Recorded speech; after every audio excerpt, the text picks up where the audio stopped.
केंद्रीय विद्यालय के लगातार इतने बेहतरीन गेम्स चल रहे हैं, कॉम्पिटिशन्स चल रहे हैं और हमारे साथ डीसी साहब हैं, डिप्टी कमिश्नर साहब हैं, चंद्रशेखर जी। स्वागत है सर आपका हमारे चैनल में। नमस्कार। जी। मैं चंद्रशेखर, उपायुक्त केंद्रीय विद्यालय संगठन क्षेत्रीय कार्यालय आगरा।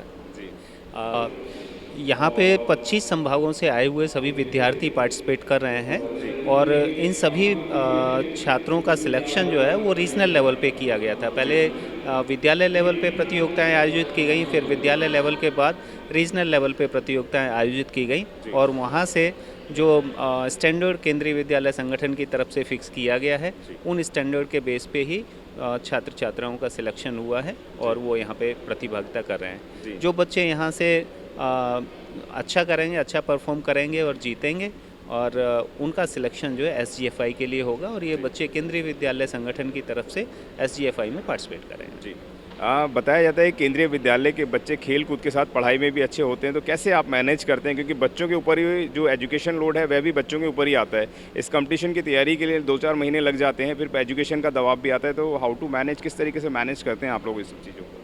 देखिए, केंद्रीय विद्यालय का उद्देश्य ये है कि बच्चों के अंदर जो सर्वोत्तम है, उस सर्वोत्तम को बाहर निकाला जाए और वो केवल एक फील्ड में नहीं हो सकता कि हम केवल पढ़ाई एकेडमिक फील्ड में ही अच्छा करें। हमारा उद्देश्य रहता है कि हमारे बच्चे सभी क्षेत्रों में अच्छा परफॉर्म करें, तो उसके लिए ज़रूरी है कि खेल कूद के ऊपर भी पर्याप्त समय और जोर दिया जाता है केंद्रीय विद्यालय संगठन में। इवन यहाँ पे जितने बच्चे भी पार्टिसिपेट कर रहे हैं, बहुत सारी सुविधाएं केंद्रीय विद्यालय संगठन की तरफ से दी जाती हैं। चाहे वो जर्नी पीरियड को भी अगर लें तो जर्नी पीरियड भी वहाँ पे हमारे बच्चे AC 2 टायर या 3 टायर तक में जर्नी करते हैं और ज़रूरत पड़ने पे अगर बाई एयर भी जाने की ज़रूरत पड़ती है तो बाई एयर भी बच्चे जाते हैं। जी। तमाम स्कूल हैं यहाँ पर, लेकिन आपने पंचशील बालक इंटर कॉलेज को ही क्यों चुना, वह बताएं।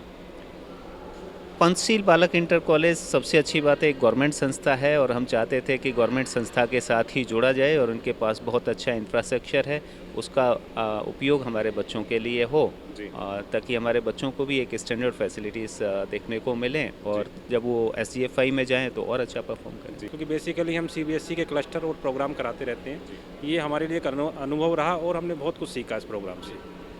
बहुत कुछ सीखा है इस प्रोग्राम से। कहते हैं किसी भी कार्य को करने के पीछे महिलाओं को बहुत बड़ी भूमिका होती है। हमारे साथ मैम है। मैम, क्या नाम है आपका? हुस्ना बानो, प्रिंसिपल केंद्रीय विद्यालय कमला नेहरू नगर गाज़ियाबाद से हूँ मैं। कि ये जो प्रतियोगिताएं हो रही हैं खेल की, वो हम लोग आगरा रीजन को रिप्रेजेंट कर रहे हैं। हम यहाँ कोई इंडिविजुअल नहीं है कि किसी स्कूल से हैं या अपनी कोई पर्सनल हमारी आइडेंटिटी है।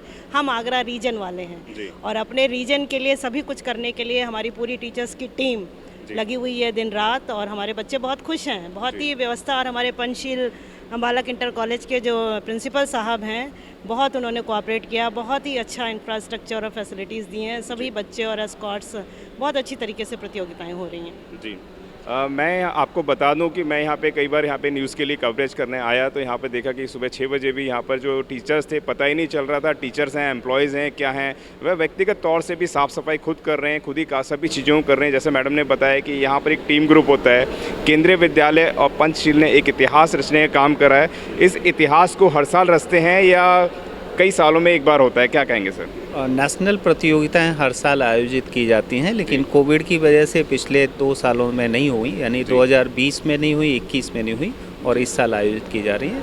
हर साल ये मेला लगता है विभिन्न जगहों पर और ये बच्चे हमारे यहाँ से जाने के बाद एसजीएफआई में अपनी परफॉर्मेंस देती हैं और संगठन का और देश का नाम रोशन करते हैं। सर, यहाँ पे खाने की क्वालिटी मैंने देखा, वो भी बहुत उच्चतम क्वालिटी की खाना था, बहुत अच्छे तरीके का इंतजाम आप लोगों ने करवाए थे।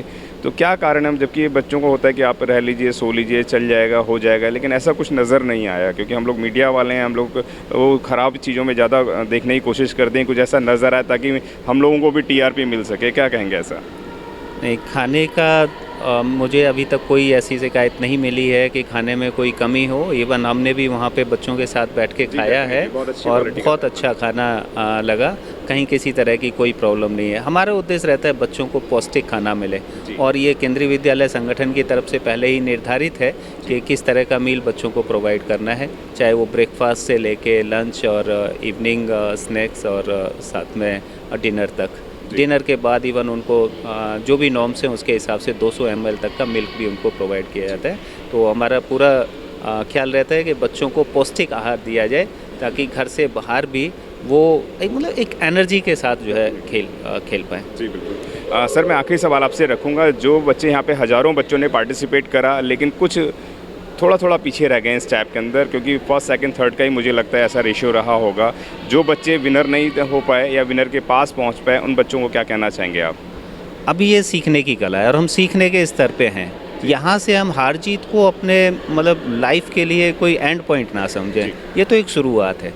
आपने ऐसा नहीं है कि मेडल मिलेगा तभी हम कुछ सीखेंगे, बहुत कुछ मैं तो कहता हूँ हर बच्चा यहाँ से कुछ ना कुछ लेके जाएगा। वो सीखेगा कि अब मुझसे कौन सी कमियाँ रहेंगी, अपनी कमियों को जानेगा, साथ ही उनके जो प्रतिद्वंदी हैं जिनके साथ उन्होंने खेला है उन्होंने कौन कौन से अच्छी टेक्निकल मूव उनके रहे वो उनसे सीख सकता है। सबसे अच्छी बात है यहाँ पे वो सीखेंगे अनुशासन, कि अनुशासन में किस तरह से रहा जाता है। यहाँ ये सीखेंगे टीम स्पिरिट, कि कैसे एक टीम के रूप में काम किया जाता है। यहाँ वो एक दूसरे घर से बाहर रहकर किस तरह से एडजस्ट किया जाता है वो भी सीखेंगे। तो बहुत कुछ है सीखने के लिए। और मैं तो कहता हूँ बच्चों को जिनको जो किसी कारण से भी कोई स्थान नहीं पा सके प्रतियोगिता में, तो उनके लिए ये लर्निंग स्टेज है कि आगे से प्रण करें कि आने वाले समय में वो बहुत अच्छा परफॉर्म करेंगे और आगे संगठन का और देश का नाम रोशन करेंगे। आप थे हमारे डीसी साहब जिन्होंने बताया कि जो बच्चे विनर नहीं हो पाए हैं विनर के पास पहुंच पाए हैं, और इस सीखने का समय है, इसीलिए ये प्रतियोगिताएं आयोजित की जाती हैं। उसका कारण होता है कि प्रतियोगिताओं के अंदर बच्चे दूसरों को देखकर भी प्रेरित होकर भी आगे सीख सकें और देश के नाम एक बहुत सुंदर मेडल को लेकर आ पाएँ। हमारे साथ मौर्य साहब भी हैं, मौर्य साहब से भी हम लोग जानेंगे। मौर्य साहब से मैं शुरू से मिला था, पूरा मैनेजमेंट देखा है उन्होंने, पूरा टीम ग्रुप है और कहीं भी वीडियो फोटो में नज़र नहीं आते हैं लेकिन काम के अंदर सबसे आगे नज़र आते हैं। मौर्य साहब क्या कहना चाहेंगे? मैं पहले तो केंद्रीय विद्यालय संगठन को धन्यवाद और आभार व्यक्त करना चाहूँगा कि आगरा संभाग को ये जिम्मेदारी दी गई है और हमारे कर्मठ उपायुक्त श्री चंद्रशेखर आज़ाद जी और हमारे मेहनती प्राचार्यगण और हमारे फिजिकल एजुकेशन टीचर दिन रात एक करके इस प्रतियोगिता को सफल बनाने में अपनी भूमिका अदा कर रहे हैं और लगे हुए हैं।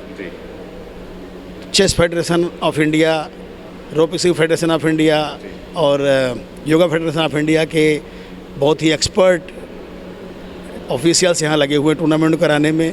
बिल्कुल निष्पक्ष और एक अच्छी प्रतियोगिता संपन्न कराई जा रही है। बच्चों को एक ऐसा रिजल्ट दिया जा रहा है जिससे कि बच्चे SGFI में जाएंगे तो केंद्रीय विद्यालय संगठन का नाम निश्चित रूप से बहुत ऊपर ले जाएंगे। और हम यहाँ पर बच्चों को कोशिश कर रहे हैं कि जितनी अच्छी से अच्छी टेक्निक सीख सकें बच्चों से वो यहाँ पर सिखाई जाए। हमारे ऑफिशियल उनको टाइम टू टाइम गाइड भी कर रहे हैं कि ये टेक्निक चेंज हो गई है, ये टेक्निक उससे भी रूबरू कराया जा रहा है। बहुत बढ़िया साहब ने बताया। और केंद्रीय विद्यालय अपने आप में एक बहुत बड़ा नाम है जो पूरे देश के कोनों कोनों पे नज़र आता है। जहाँ भी केंद्रीय विद्यालय होता है तो वो लोग सेटिस्फाइड हो जाते हैं कि केंद्रीय विद्यालय में हमारा बच्चा है तो अब हमारा बच्चा कुछ ना कुछ बन के निकलेगा, चाहे पढ़ने में आगे निकलेगा, चाहे IAS IPS doctor engineer lawyer कुछ भी बनेगा, या वह गेम के माध्यम से भी कहीं ना कहीं अच्छा मेडल केंद्रीय विद्यालय को नहीं पूरे देश को देगा। बहुत बहुत धन्यवाद सर, आप लोगों ने हमें समय दिया।